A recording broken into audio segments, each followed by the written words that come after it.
Venezuela is done. Mission Greenland on track. Next is Canada. Donald Trump shocked Canada with just one post on Truth Social, threatening to stop the US-Canada bridge. The US president seems hell-bent on making Canada America's 51st state, and this latest map puts a stamp on Trump's plan. US President Donald Trump dropped a big bombshell in a post on his Truth Social account. This time, the target is none other than the historic ally of the US, Canada.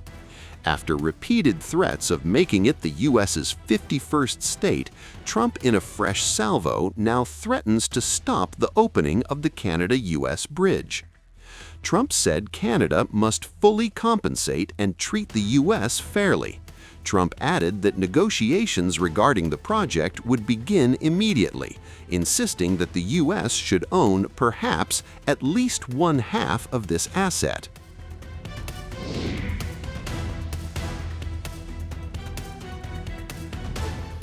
Gordie Howe International Bridge becomes the latest flashpoint in a broader U.S.-Canada trade agreement. The bridge, which is expected to open in early 2026, is set to be the only bridge that allows for foot and bike traffic between Detroit, Michigan and Windsor, Ontario.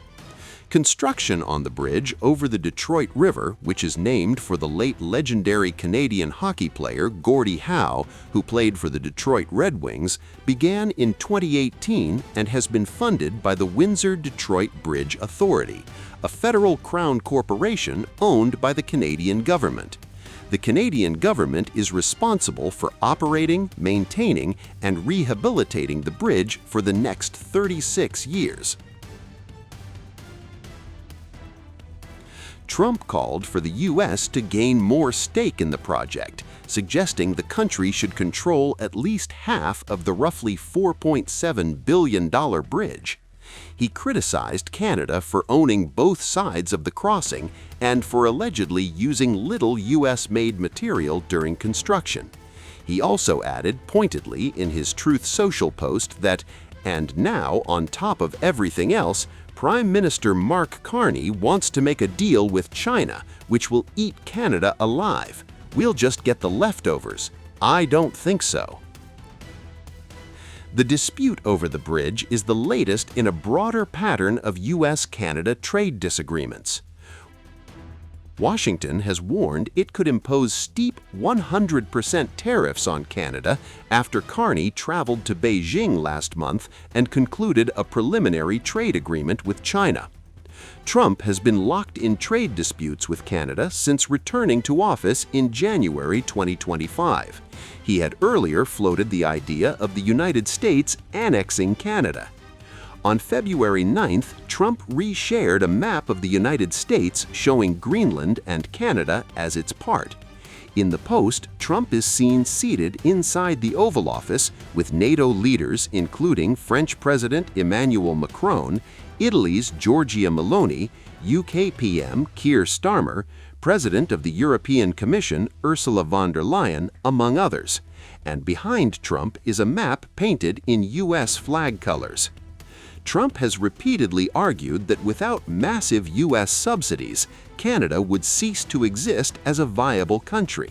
Stating that he wants Canada to be the 51st state, Trump had said, "I think Canada would be much better off being the 51st state because we lose $200 billion a year with Canada, and I'm not going to let that happen."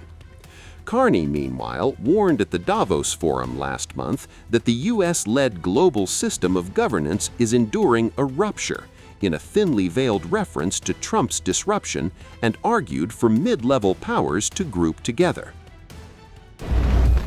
How everybody? How you doing, Mr. President? I'm very good. We had a good time at the United States President Donald Trump stuns an elite gathering with a tongue-in-cheek expansion plan that sends shockwaves through foreign capitals and political circles. Trump has joked about adding Canada, Greenland, and even Venezuela as future U.S. states. remarks that observers say blur the line between humor and headline-making foreign policy. The comments came at an exclusive Washington dinner, reigniting debate over American ambition, Arctic strategy, and regional tensions. I don't know anything about that, but I'll tell you what, China is welcome to come in and would make a great deal in oil.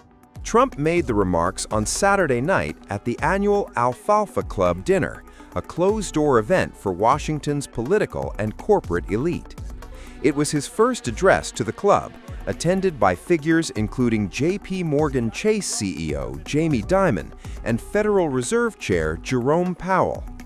According to eyewitnesses, some jokes elicited laughter, while other lines fell flat or were met with awkward silence.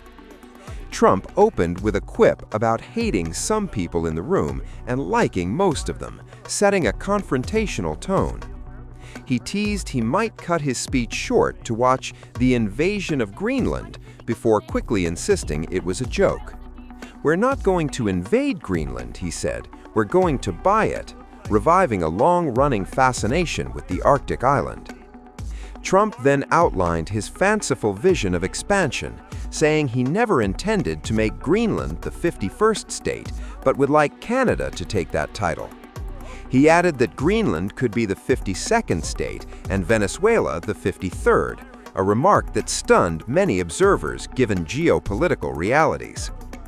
Trump's playful but provocative lines harken back to earlier comments he has made about Greenland's strategic value and natural resources.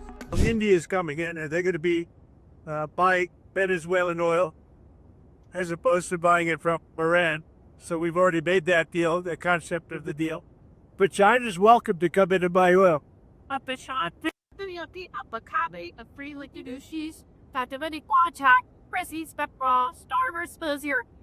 talking about on Greenland. She's wondering, we have started a negotiation, and I think it's pretty well agreed to. I mean, they want us to do it.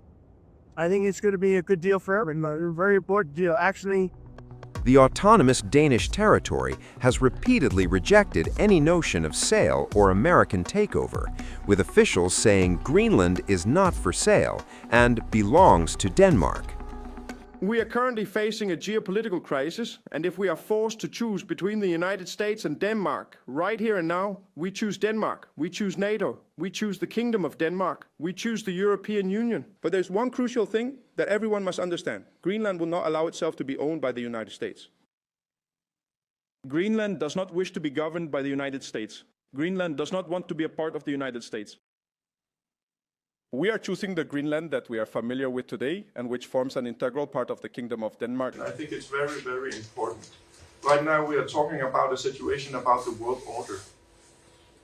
Respect for national territorial integrity, respect for international law, that's what should unite all of the Western countries with a well-going democracy and also the European Union. We have been so happy and glad, and I stated today, we are thankful for the support from all our allies, all the countries of the European Union, for stating and constantly saying we need to respect the world order. International law is not a game. And if we don't do that, of course alliances will fall. And that will be very bad in the way the world is developing now. We have been a close and loyal ally to the United States, to NATO through many years. We can do lots more in that framework. We are willing to cooperate much more, but of course in mutual respect. And if we cannot see that, it will be very difficult to have a good and reliable partnership. Canada, too, has been sharply dismissive of the idea of joining the United States, with leaders stressing the improbability and defending national sovereignty. Canadian public opinion surveys show most citizens doubt the notion is serious, though reactions vary on whether the comments are joking or pointed political theater. It seems that every day we're reminded that we live in an era of great power rivalry, that the rules-based order is fading, that the strong can do what they can and the weak must suffer what they must. And this aphorism of Thucydides is presented as inevitable, as the natural logic of international relations reasserting itself. And faced with this logic, there is a strong tendency for countries to go along to get along, to accommodate, to avoid trouble, to hope that compliance will buy safety. Well, it won't. Let me be direct. We are in the midst of a rupture, not a transition. Over the past 2 decades, a series of crises in finance, health, energy, and geopolitics have laid bare the risks of extreme global integration. But more recently, great powers have begun using economic integration as weapons. Tariffs as leverage, financial infrastructure as coercion, supply chains as vulnerabilities to be exploited. On Arctic sovereignty, we stand firmly with Greenland and Denmark and fully support their unique right to determine Greenland's future.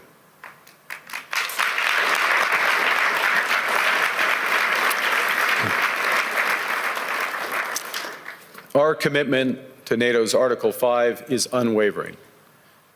So we're working with our NATO allies, including the Nordic-Baltic Gate, to further secure the alliance's northern and western flanks, including through Canada's unprecedented investments in over-the-horizon radar, in submarines, in aircraft, and boots on the ground, boots on the ice.